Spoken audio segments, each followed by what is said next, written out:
হয়, আমি যখন বিনা অপরাধে জেল খেটেছি, যদি তাই হয়, আপনাদেরকে বলছি না যারা আমাকে জেল কাটিয়েছে তাদের সাথে মারামারি করেন, এই প্রতিশোধ কিভাবে নেবেন?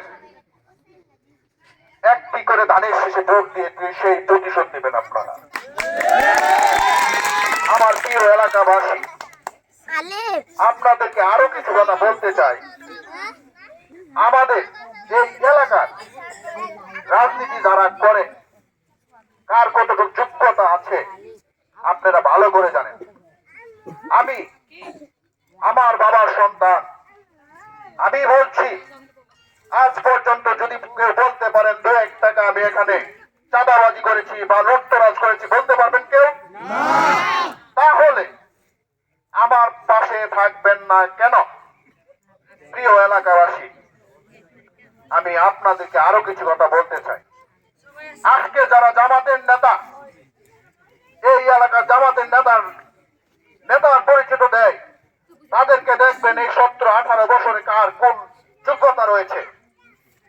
আমি 5 তারিখের পরে এই এলাকায় 2 টাকা পাই, 5 টাকা পাই, মানুষের দ্বারে থেকে এনে দিতে পারি, এনে দিয়েছি। কথা ঠিক কিনা? যাই পারি এনে দিয়েছি। আর কোন নেতা আছে আপনাদেরকে 2 টাকা সাহায্য করেছে? যদি তাই হয়, আপনাদের সন্তান যদি আমি হয়ে থাকি, এই প্রতিশোধ নেওয়ার একমাত্র রাস্তা 12 তারিখে ভোট দিয়ে এই প্রতিশোধের জবাব আপনারা দিবেন। প্রিয় এলাকাবাসী, আমি আপনাদের সন্তান, আমি একটা কথা বলতে চাই। আজকের এই জামাতের যে নেতা, পুরাগাঁও ইউনিয়নের সংগ্রামী সভাপতি বলে, উনি জামাল হাজির কর্মচারী ছিল। আপনারা কি জানেন তার চাকরি কিভাবে চলে গিয়েছিল? তার শেষ কথা কি আপনি জানেন? মনে হয় না। ওই অনেক চাল, অনেক ছিলিপিলি বেঁচে যখন সে ধরা খায়, জামাল হাসি তাকে ঘা ধাক্কা দিয়ে ঘর থেকে বের করে দেন। আপনি জানেন?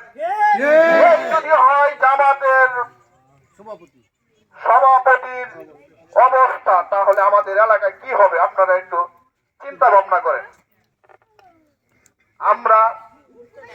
আমরা এই এলাকায় যারা আছি সবাই মিলেমিশে যদি চলতে চাই, তাহলে ধানের শীষে ভোট দিয়ে আমাদের হাতকে শক্তিশালী করতে হবে।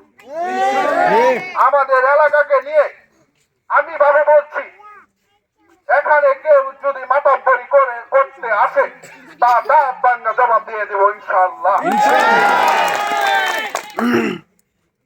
আমি আমার প্রিয় এলাকাবাসী, আমাদেরকে সহযোগিতা করুন, আমাদের হাতকে সহযোগিতা করুন।